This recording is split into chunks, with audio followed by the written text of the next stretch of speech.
तुमच्याकडे अँटॅसिड का, तुमच्याकडे अँटी ॲनेमिक का, तुमच्याकडे अँटी हायपरटेन्सिव्ह का, तुमच्याकडे अँटी कॅन्सरस का, तुमच्याकडे थायरॉइडवरची चिकित्सा आहे का,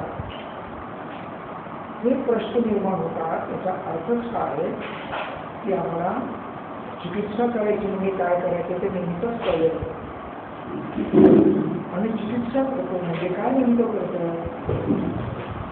तर आम्ही चिकित्सा नेहमी 99% पहिल्यांदा दोषांच्या विपरीत करत असतो, आणि ग्रंथकारांचे कसे आदेश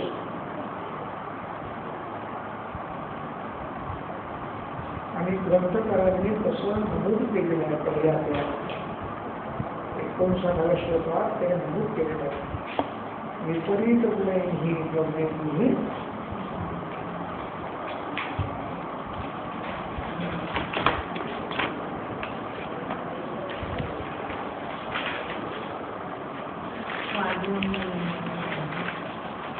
वृक्षशितो लघु सूक्ष्म चलो अथ विशदकरा विपरीत गुणे द्रव्ये. वृक्षशितो लघु सूक्ष्म चलो अथ विशदकरा विपरीत गुणैर्द्रव्ये मारुत संप्रशाम्यते. सस्नेहम उष्णम तीक्ष्णम च द्रवम अम्लं सरम कटु विपरीत गुणै तिक्तम द्रव्ये आशु प्रशाम्यते. गुरुशीतम मृदुस्निग्धम मधुर स्थिर पिच्छिलाः श्लेष्मणः प्रशमं यान्ति विपरीत गुणैर्गुणः. अधिकरण कळलं, विषय काय कळलं, दोषांचा विपरीत चिकित्सा केली की करायची की ते शांत होतात. आता पुढच्या श्लोकात काय सांगते बघा. विपरीत गुणैर्देश मात्रा कालोपपादिते. विपरीत गुणे ही देश मात्रा कालोपपादिते. देश मात्रा कालोपपादिते. आता विपरीत गुणे ही ह्या शब्दात उद्देश मला वर सांगितलेले विपरीत विपरीतही प्रशांती म्हणून तिथे विपरीतही प्रशांती हा शब्द वापरलाय प्रत्येक वेळेला. अधिकरण आहे, दोषचिकित्सा हे अधिकरण वापरलं. वायूच्या विपरीत, पित्ताच्या विपरीत, कफाच्या विपरीत केले की ते शांत होतात, आणि त्यांच्या विपरीत द्रव्य वापरले की व्याधी शांत होतात. असं वाक्य पुढचं भेषजे विनिर्वंतन वर्तनते विकाराः साध्य संमतः. साध्य विकार दोषांच्या विपरीत चिकित्सा केली की बरं होतात हे वाक्य आहे.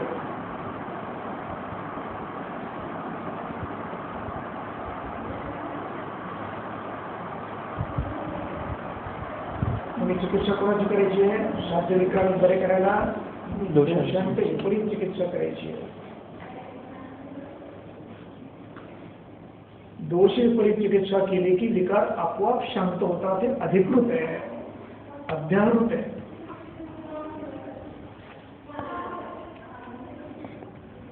दोष विपरीत चिकित्सा केली की साध्य विकार शांत होतात, विकार शांत होतात असं वाक्य आहे. दोषांच्या गुणांच्या विपरीत चिकित्सा केली की विकार शांत होतात.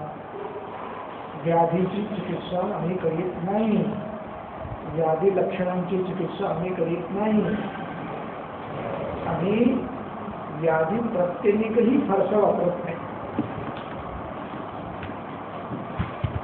आम्ही पहिल्यांदा काय करतो तर दोषांच्या विपरीत चिकित्सा करतो, आणि ते बरे केलं दोषांच्या विपरीत चिकित्सा केली की व्याधी आपोआप बरे होतात असं पहिल्या अध्यायात म्हणतात. अधिकरण तंत्रशक्तीने म्हणतात. विपरीत गुणैः देशकालोपपादितैः विकाराः सद्यसंज्ञकाः विनिवर्तन्ते. हे दोषवाक्य आहे. म्हणजे दोष चिकित्सा केली की विकार शांत होतात. हे एस्टॅब्लिश्ड फॅक्ट आहे. ह्याचा विषय आम्हाला पडलेला आहे. तेव्हा आम्ही व्याधी विपरीताच्या मागे लागतोय आणि तिथे सगळी चूक होते. कारण ग्रंथकारांचं वाक्य आहे दोषा एक सर्वेषां हॅलो हॅलो दोषा एव सर्वेषां विकाराणाम एक कारणम हे वाक्यच महत्वाचं आहे आणि हे वाक्यच आम्ही विसरलो आणि व्याधींची चिकित्सा करत चाललो. Whereas विचार दोषांचा करायचा आहे.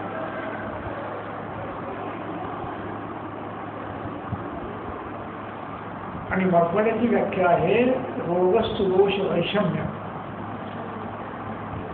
दोष साम्यम अरोगता.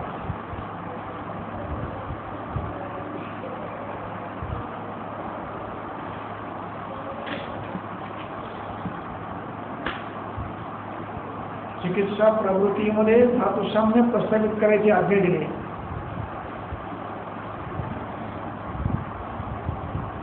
धातुसाम्य प्रस्थापित करा. जे धातू शब्दाने दोषही अपेक्षित आहे नव्हे दोष जास्त अपेक्षित आहे.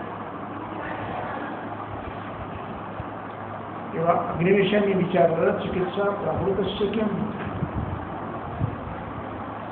आणि मग कोणाचं हे करायचं साम्य प्रस्थापित करायचं. मग तिथे सांगतात धातू साम्य प्रस्थापित करा. ते धातू शब्द दोषाधिक धातू असा आहे. दोष अधिक धातू असा आहे साम्य प्रस्थापित करा. आणि म्हणून चिकित्सा ही नेहमी दोषांची असते त्यात विसर पडू देता कामा नये. मी अपस्माराची चिकित्सा करीत नाही. अपस्मारातल्या दोषांची चिकित्सा करतो. अपस्मार करणाऱ्या दोषांची चिकित्सा करतो. विपूर्वानां प्रतिज्वला व्याधी करणाऱ्या दोषांची चिकित्सा आम्ही करतो. व्याधींची चिकित्सा करीत नाही. हे आम्ही विसरत चालतो. मग व्याधी चिकित्सा न करता दोष चिकित्सा करायची असेल तर दोषांचं ज्ञान आवश्यक आहे. मग दोषांचं ज्ञान कसं करायचं याचा विसर पडला. हे डेव्हलप केलं नाही आणि म्हणून मग कंटाळून आम्ही दोषांना बाजूला सोडून व्याधींच्या मागे लागलो. कटकट नको व्याधी प्रत्यनिका बोलाय करून दोष पुढे ठरवा. कसं करायची परीक्षा व्याधींची चिकित्सा घ्या नको. अतिसार झालाय का बिलोबंच्या घ्या मोकळं. संजीवनी घ्या मोकळं.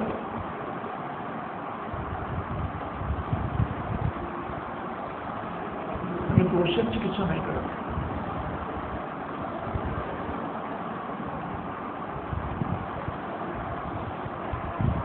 जे काही अदृश्यपणे होत असेल तेवढं असेल चिकित्सा दोष चिकित्सा नकळत. आता तुम्ही श्वास प्रकार दिल्यावर दोषक्षय थोडासा होणारच आहे. पिप्पली आहे मरीच आहे होणारच आहे पण तो पुरेसा नाही. तिथे तुम्ही तात्पुरता श्वास कुठं वापरता आणि तो बरा गेला तो बरा झाला जाऊन सांगतात. पुन्हा वादळ आलं की थंड पाण्याकडे पुन्हा गाडी होतो. आम्ही संपूर्ण दोष साम्य प्रस्थापित नाही केलं म्हणून तो पुन्हा आता करा. पण हे करायचं असेल तर दोषांचं ज्ञान कसं करून घ्यावं त्याची मेथोडॉलॉजी आपल्याला सायंटिफिक वेने एस्टॅब्लिश करायला काही मिशन मिळते का आपल्याला ती आपल्याला पाहिजे.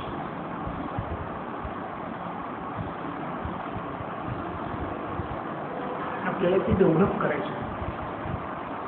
to establish the methodology to evaluate the अंशांश और दोष प्रकोप ही मेथोडॉलॉजी मला डेव्हलप करायला का. दोष प्रकोप होतो म्हणजे काय होतं कसं होतं तो तपासायचा कसं.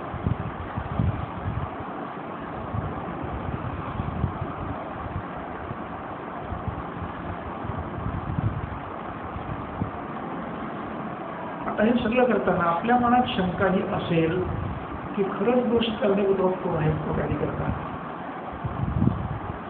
तर गप्पा मारल्या शास्त्रकारांनी नाही.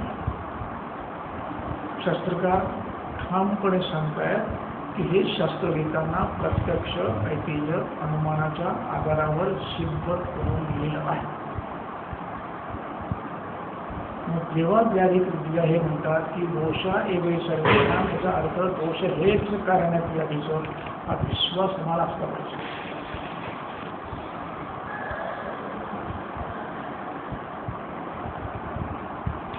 आणि चिकित्सा करताना सांगतात ग्रंथकार की दोषांच्या विपरीत चिकित्सा केली की स्वीकार साध्य विकार बरे होतात, जेव्हा म्हणतात तेव्हा मला तिथेही विश्वास ठेवला पाहिजे.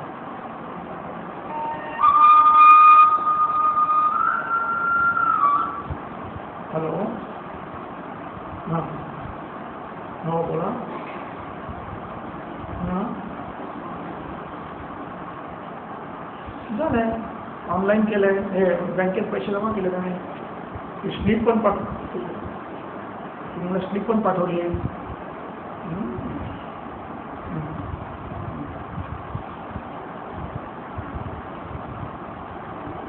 काय सांगतो तुम्ही? मेथोडॉलॉजी दोषांची परीक्षणांची, दोषांच्या परीक्षणासाठी मेथोडॉलॉजी करताना मग का बरं दोषांनी का बरं? आणि आज 100 वर्षामध्ये रोगी तपासायचा कशाचे वेगवेगळे फॉर्म आले, पण रोगी त्याला दोष निर्णय कसा करायचा फॉर्म नाही आला. कसा तपासायचा, दोष निर्णय कसा करायचा, तर ते आपल्याला डेव्हलप करता आलं पाहिजे. त्यासाठी साधनं ग्रंथात आहेत, तीच वापरली पाहिजे, तीच वापरायची. मग 12 वाक्य छोटं सांगा. 12 महारोगात आहे, महारोगात आहे 16वा चिकित्सा प्रवृत्ती 17 19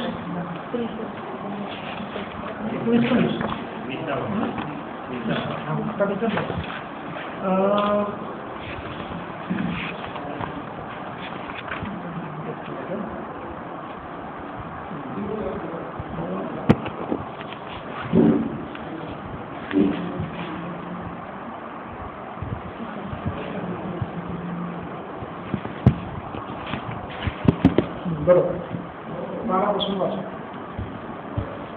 12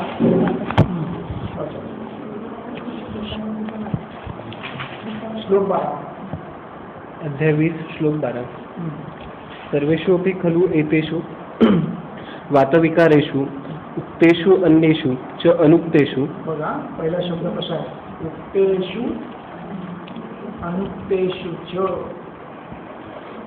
प्रगट व्याधी अप्रगट व्याधी सुद्धा त्यांची चिकित्सा करताना काय करावं. वायोर इदम आत्मरूपम अपरिणामी. आता आत्मरूपाने आणि अपरिणामी या 2 शब्दाचा खर व्हायला पाहिजे. अलबत्ता घेऊन आत्मरूपाने म्हणजे काय आणि अपरिणामी म्हणजे काय. अपरिणामाची टीका दिलेली आहे, आत्मरूपाची टीका दिलेली आहे. ती पुरेशी नसेल तर मग या अपरिणामी शब्दावरती चर्चा व्हायला पाहिजे. अर्थ काय असेल याचा. टीका वायोर इदम इति आदौ वायोर इदम आत्मरूपम स्वरूपम. स्वरूपम मग वायूचे ते रूप आहे. रूप हा शब्द लक्षणांचे पर्याय आहे ना. आत्मरूपाने ते आत्मलक्षणाने की स्वतःची वायूची काय लक्षण आहे. त्यानंतर अपरिणामी इति सहज सिद्धम नानी उपधाकृत अधिकृतम इति अर्थः. पुन्हा न अन्य उपाधिकृतम इति अर्थः. अन्य उपाधी नाही, स्वतःचाच आहे त्याला. उपाधी नाही, कोणाच्या मदतीने केलाय नाही. वायू स्वतः करणार आहेत ते लक्षण. त्याशिवाय ती लक्षणं अन्य कोणीही करू शकत नाही. शिव म्हटलं की कोणी करायचा, वायूनेच करायचा. मग ते आवडत असेल किंवा आणखी काही असेल, पण सूर तोच करणार.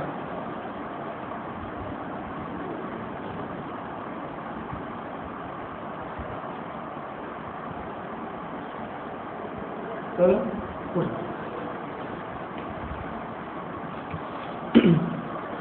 कर्मणश्च स्वलक्षणम. आता कर्मणश्च वायोः आत्मरूपाणि अपरिणामी आणि कर्मणश्च. आता कर्मणश्च शब्दाला काय लावायचं?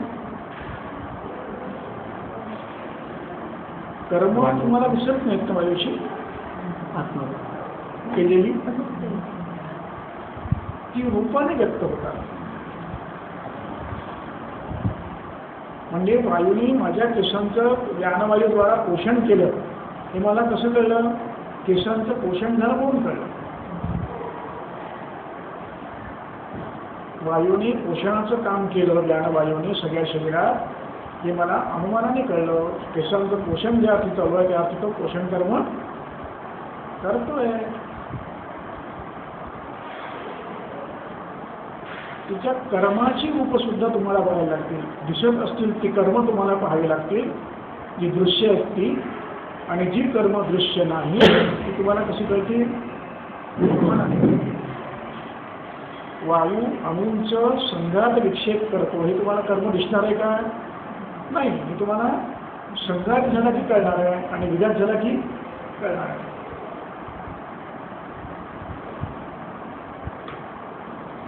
धातुक्षय झाला तर तुम्हाला कळणार आहे, विघात झाला.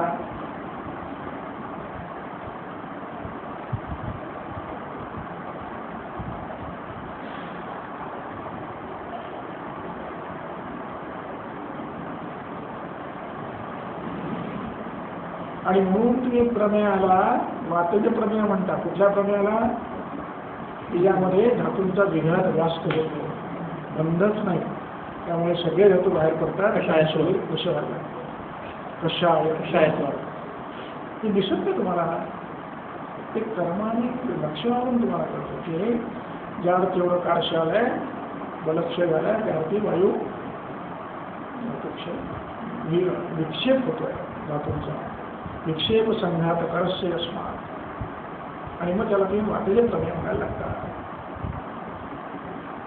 म्हणजे कधी कधी कर्म दिसतील किंवा कर्म केल्याची लक्षणं दिसतील. कर्मश्च रूपाने हा त्याचा अभिप्राय.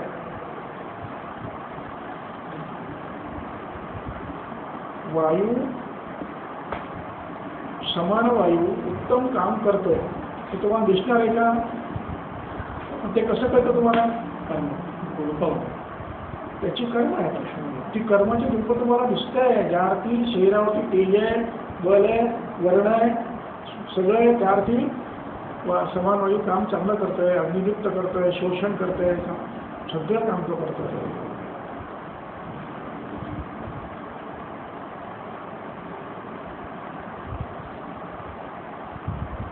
किंवा कर्मणश्च रूपाने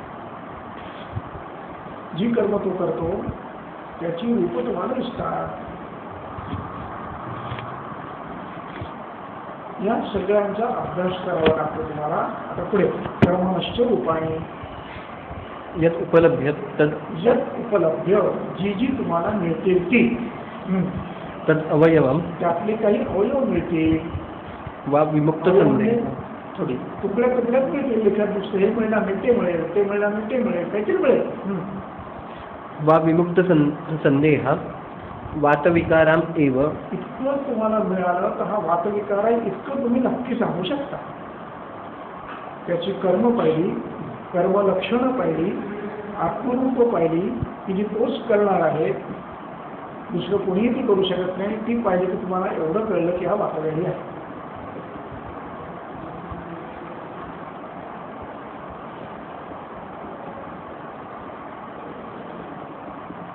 आणि दुसरा कसा? विमुक्त संदेह. संदेह सोडून